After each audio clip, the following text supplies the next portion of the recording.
नमस्कार, मैं हूं फरहान और आप देख रहे हैं नेक्स्ट 9 न्यूज नेशन। नवीन जिंदल और नुपुर शर्मा ने जो बवाल किया है वह थम नहीं रहा है।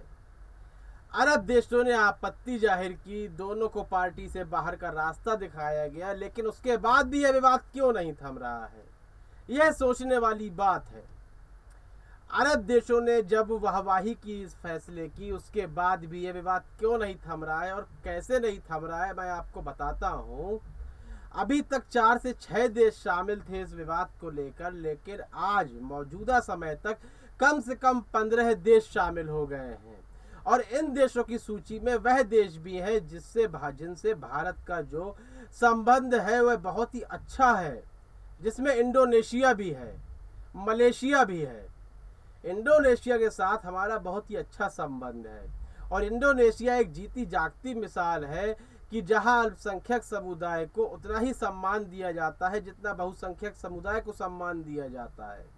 मुस्लिम बहुल राष्ट्र होते हुए भी हम आपको बता दें कि इंडोनेशिया में विश्व के सबसे ज़्यादा मुसलमान हैं। दूसरे नंबर में भारत आता है, नंबर 1 में इंडोनेशिया आता है। लेकिन शायद आपने कभी ध्यान दिया हो कि इंडोनेशिया की करेंसी में गणेश जी का फोटो होता है, तो वह अपने आप में एक सेकुलरिज्म की जीती जागती मिसाल है।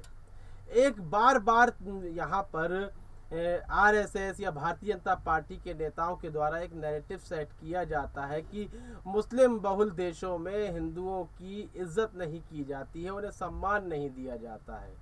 तो आप यदि इंडोनेशिया की हिस्ट्री पढ़ेंगे और मौजूदा इंडोनेशिया को पढ़ेंगे तो वह सेकुलरिज्म की जीती जागती मिसाल है और भारत से उसके बहुत अच्छे दोस्ताना संबंध हैं।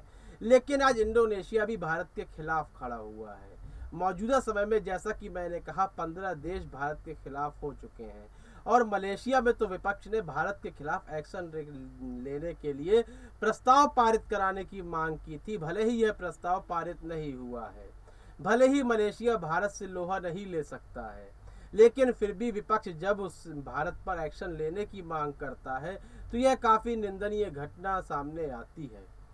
आखिर यह 15 देश क्यों शामिल हो गए हैं? जिस तरह की मैंने अपने कार्यक्रम में कहा कि भारतीय जनता पार्टी के कई नेता नुपुर शर्मा और नवीन जिंदल को बाहर करने के विरोध में हैं कि आखिर उन्हें पार्टी से बाहर क्यों किया गया। उन्होंने कुछ भी गलत नहीं कहा।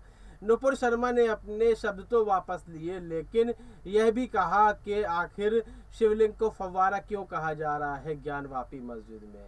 और इतना ही नहीं, तमाम तरह की बातें सामने आ रही हैं। नुपुर शर्मा ने एक और बात कही थी, मैं अपने एक कार्यक्रम ज़रूर करूंगा, कि चीन में भी तो वीगर मुस्लिमों के साथ अत्याचार होता है, तब मुस्लिम देश निकलकर सामने क्यों नहीं आते हैं। ऐसे कई सारे सवाल उठा रहे हैं जो कि यह भारत तक सीमित नहीं रहते हैं। डिजिटल मीडिया का दौर है और यह बातें लगातार पूरे विश्व में फैलती हैं, तो इससे यह साबित हो जाता है कि आप अपने किए पर शर्मिंदा नहीं हैं, बल्कि दबाव में आप माफ़ी मांग रहे हैं और दबाव में ही आपको पार्टी से बाहर किया गया है। आखिर खाड़ी देश और जितने मुस्लिम देश हैं वे क्या चाहते हैं, अभी उन्होंने यह नहीं बताया है। लेकिन हाँ, यदि नुपुर शर्मा को गिरफ्तार कर लिया जाता और उन पर सख्त कार्रवाई होती तो शायद यह देशों की संख्या बढ़कर जो 15 हो गई है वह कभी ना होती। लेकिन यहाँ पर केवल एक दबाव के कारण ही इस तरह के एक्शन लिए गए हैं कि केवल उन्हें पार्टी मात्र से बाहर कर दिया गया है, जिससे काफ़ी भारत के अंदर ही विपक्षी दल नाराज़ हैं, या सीधे तौर पर यह कहें कि मुस्लिम समुदाय के लोग नाराज़ हैं। असदुद्दीन ओवैसी ने भी यही बात कही, पार्टी से बाहर करना केवल आंखों में धूल झोंकने के बराबर है। यदि आपको यह शब्द वाकई में बुरे लगे हैं, देश को आप विविधताओं में एकता वाला देश मानते हैं, तो नुपुर शर्मा के खिलाफ कोई सख्त एक्शन लीजिए। आने वाले समय में सख्त एक्शन लिया जाता है या नहीं लिया जाता है यह देखा जाएगा, लेकिन अरब देशों की जो नाराज़गी है उससे वह क्या उखाड़ पाएंगे यह भी देखने वाली बात होगी। आप भारत के साथ हस्त से हस्त संबंध तोड़ सकते हैं और इस संबंध को तोड़ने से केवल पेट्रोल और कुछ चीज़ों की, ड्राई फ्रूट्स वगैरह की कमी शायद हमें देखने के लिए मिलेगी।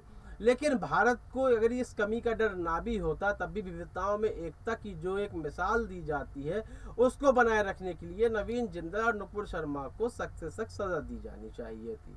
अरब देशों की संख्या, मुस्लिम देशों की संख्या भारत के खिलाफ जो बढ़ती जा रही है, इस संबंध में आपकी क्या राय है? अपनी राय अवश्य दें। कार्यक्रम को लाइक करें, ज़्यादा से ज़्यादा शेयर करें और चैनल को सब्सक्राइब अवश्य कर दें। तब तक के लिए इजाज़त दीजिए। धन्यवाद।